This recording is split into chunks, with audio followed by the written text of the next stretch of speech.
स्वागत है आपके अपने चैनल नो डाउट में। आइए अब हम आगे क्लास 6 के आगे के क्वेश्चन सॉल्व करते हैं। हमने लास्ट टाइम 32 तक सॉल्व कर लिए थे। अब हम क्वेश्चन नंबर 33 से शुरू करते हैं। ओके, क्वेश्चन है 33। The given figure show the length of 3 sticks, find the total length of all the sticks. Okay, तो इसमें 3 स्टिक दे रखी हैं, पी क्यू आर, और तीनों का मेजरमेंट दे रखा है। सिंपली उनको ऐड करना है और कुछ नहीं करना। पहले पी का हम निकालेंगे, पी की लेंथ कितनी है, क्यू की कितनी है और आर की कितनी है। तो आइए सॉल्व करते हैं इस क्वेश्चन को। देखिए, length of the stick P is, ये 7.5 से लेके 2 तक है, तो ये इसकी हो जाएगी 5.5। ऐसी लेंथ ऑफ क्यू की आएगी 3.5 और आर की निकालेंगे तो आएगा 5। तीनों को ऐड कर देंगे, 5.5 plus 3.5 plus 5 is equal to 14 centimetre. जबकि आंसर में ये कोई ऑप्शन नहीं दे रखा है, 13, 15 और 12.5 है, तो इसका आंसर होगा none of these. Okay, next question है compare and fill the box. Fraction of 120 minutes of 5 hour and fraction of 144 second to 60 minutes. इसमें हमें दोनों फ्रैक्शन को कंपेयर करना है, तो दोनों फ्रैक्शन को सेम यूनिट में कन्वर्ट कर लेंगे। जैसे मिनट्स और आवर दे रखे हैं, तो या तो हम मिनट्स में कन्वर्ट कर लें या आवर में कन्वर्ट कर लें। ऐसे ही दूसरी साइड सेकंड और मिनट्स में दे रखे हैं, इनको हम या तो सेकंड्स में कन्वर्ट कर लें या फिर मिनट में कन्वर्ट कर लें। तो आइए देखते हैं क्वेश्चन नंबर 34। 122 मिनट्स हैं, उसके बाद 5 आवर्स हैं, तो हमने 5 आवर्स को क्या किया हुआ है, मिनट्स में कन्वर्ट कर लिया है। ओके, तो 120 मिनट्स इंटू इसमें 60 का मल्टीप्लिकेशन कर देंगे 5 में, तो वो मिनट में कन्वर्ट हो जाएगा। तो फ्रैक्शन बनेगा 120 मिनट्स अपॉन 300 मिनट्स। इसको हम सॉल्व करेंगे तो ये आ जाएगा 2/5। नेक्स्ट था 144 सेकेंड्स और 60 मिनट्स, तो हम इसको भी 60 मिनट्स को भी 60 सेकेंड्स में कन्वर्ट कर लेंगे 60 का मल्टीप्लिकेशन करके, तो ये हो जाएगा 144 डिवाइड बाई 3600। तो जब इसे सॉल्व करेंगे तो ये आ जाएगा 1/25। अब इनके जो डिनोमिनेटर हैं वो दोनों को हम सेम करना पड़ेगा, तभी हमें पता चलेगा कि इनमें से फ्रैक्शन में से बड़ा कौन सा है, छोटा कौन सा है। तो हमने क्या किया है, जैसे 1/25 है और पहला वाला है 2/5, तो 2/5 में हमने 5 का मल्टीप्लिकेशन कर दे रहे हैं ऊपर नीचे, तो इसके डिनोमिनेटर सेम हो जाएंगे। तो ये आएगा 10/25 और दूसरा है 1/25। अब साफ दिखाई दे रहा है 10/25 1/25 से बड़ा है, तो इसका आंसर ग्रेटर देन आएगा। ओके, आइए नेक्स्ट क्वेश्चन की तरफ बढ़ते हैं। Question number 35।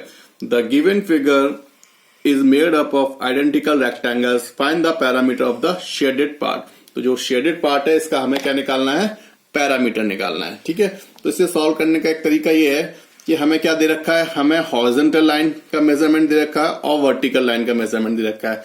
तो हम जो बाउंड्री है, बाउंड्री में हम हॉरिजॉन्टल लाइन कितनी है उनको काउंट कर लेते हैं और वर्टिकल लाइन कितनी है उनको काउंट कर लेते हैं, और दोनों का मल्टीप्लिकेशन करके ऐड कर देंगे तो इसका पैरामीटर निकल आएगा। तो ये हम काउंट कर लेते हैं हॉरिजॉन्टल 1 2 3 4 5 6 7 8 9 10 11 12 हॉरिजॉन्टल लाइन है और 12 ही इसमें वर्टिकल लाइन है। ठीक है ना, total number of horizontal line is equal to 12 and total number of vertical line is equal to 12। Therefore, parameter of the horizontal shaded line is equal to कितना जाएगा, 12 into 3, क्योंकि एक हॉरिजॉन्टल लाइन की जो मेजरमेंट है वो है 3 centimetre, तो ये हो जाएगा 36 सेंटीमीटर। ऐसी वर्टिकल लाइन का हो जाएगा, एक वर्टिकल लाइन का लेंथ है 2 सेंटीमीटर, तो 12 into 2 is equal to 24 centimetre. तो total parameter of the shaded portion कितना जाएगा, दोनों को हम ऐड कर देंगे, 36 प्लस 24 इज इक्वल टू 60, तो इसका आंसर हो जाएगा 60 सेंटीमीटर सी। ओके, अब आइए पहुंचते हम एवरीडे मैथमेटिक्स पे। ठीक है, क्वेश्चन है Riddhi join 3 rectangular pieces of cloth to make a big rectangular tablecloth as shown in the given figure. Area of each rectangle is given inside. Find the cost of lacing the tablecloth form at the rate of 32 per meter. तो इसमें क्या करना है हमें, इसमें हमें basically जो बड़ा वाला रेक्टेंगल है, ये पूरा जो रेक्टेंगल है, जो क्लॉथ है, इसका हमें पैरामीटर निकालना है। ठीक है, अब पैरामीटर पता करने के लिए हमें क्या क्या पता होना चाहिए साहब, हमें एक तो ये जो बची हुई लेंथ है ये पता होना चाहिए और एक इसकी विड्थ है ये पता होना चाहिए। तो ये दोनों हमें निकालनी पड़ेंगी। वो निकलेगी किससे, वो निकलेंगी जो एरिया दे रखा है। देखिए कैसे करते हैं, ये देखिए, हम इस वाले रेक्टेंगल को ए रेक्टेंगल मान लेते हैं, इस वाले को बी मान लेते हैं और इसको सी मान लेते हैं। ठीक है, ये हमें दिया नहीं है इतनी डिस्टेंस, तो ये हम इसे एक्स मान लेते हैं और इस लेंथ को वाई मान लेते हैं, और ये जो बची हुई है इसको मानते हैं जेड। ठीक है ना, तो एरिया ऑफ रेक्टेंगल ए कितना दे रखा है 42 मीटर स्क्वायर। ठीक है, अब एरिया का फॉर्मूला क्या है, लेंथ इनटू ब्रेड। ठीक है, लेंथ कितनी देखी है हमें 7 दे रखी है, ब्रेड हमें पता नहीं है, वो हमने x मान लिया, तो 7 इंटू एक्स इजिकल टू 42 हो जाएगा।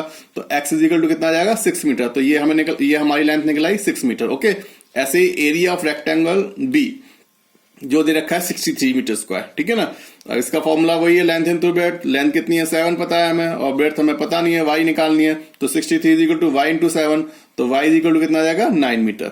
अब नीचे वाले एरिया रेक्टेंगल में आते हैं, area of rectangle C is equal to कितना देखा 75। ठीक है ना, ये क्या हो जाएगा लेंथ इनटू ब्रेड। लेंथ कितनी है इसकी z। ठीक है, और ब्रेड कितनी है जो इन दोनों का total x plus Y. Okay, तो z into X plus Y हमें पता है, हमने निकाल चुके हैं 6 और 9। तो z into 9 plus 6 is equal to 15, तो z इंटू 15, तो z इजिकल टू कितना आ जाएगा 5 मीटर। अब हमारे पास x y z तीनों की वैल्यू है। ठीक है ना, तो हमें ये लेंथ ये पता है, हमें ये कितना आ जाएगा ये पता है, ये 15 मीटर है। 9 प्लस 6 निकल चुका है पहले से ही, और ये z हमारा 5 मीटर निकला है। तो ये वाला पूरी लेंथ बदल गई, हमें कितनी है 7 प्लस 5 12 मीटर। ठीक है ना, तो parameter of the full rectangle का निकालेंगे तो क्या आएगा 2 into length plus bread. Length कितनी है 15 और लेंथ कितनी है 12 और ब्रेड कितनी है 15। इन दोनों को ऐड कर लेंगे 27 आ जाएगा। 2 इंटू 27 54 मीटर। तो इस जो पूरा जो बड़ा वाला क्रॉस है उसका जो पैरामीटर है वो निकला 54 मीटर। ओके, अब जो कॉस्ट दे रखी है उसने पर मीटर लेसिंग की वो देखिए 32 रुपीज पर मीटर, और हमें चाहिए कितनी 54 मीटर। तो इन दोनों का मल्टीप्लिकेशन कर देंगे 54 इंटू 32, तो जो आंसर आएगा वो आएगा 1722 rupees. Okay, next question 37। Okay, the given table show the increase and decrease in temperature of a hill station in different hours.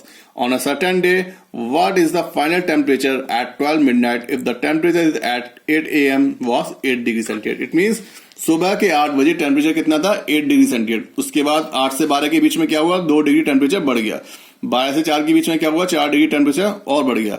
4 से 8 के बीच में क्या हुआ 3 डिग्री कम हो गया -3, और 8 से रात के 12 बजे क्या हुआ -5 डिग्री। तो सिंपल है, इसको ऐड और प्लस करना और कुछ नहीं करना। जैसे दे रखा है 8 था टेम्परेचर, फिर 2 बढ़ गया, फिर 4 बढ़ गया, फिर उसके बाद 3 कम हो गया, फिर -5 हो गया। इसको सॉल्व कर लेंगे तो आ जाएगा 6 डिग्री सेंटीग्रेड। ठीक है दोस्तों, तो इसका आंसर होगा 6 डिग्री सेंटीग्रेड। बाकी के क्वेश्चन के लिए बने रहिए हमारे चैनल के साथ और लाइक शेयर सब्सक्राइब करते रहिए। Thank you.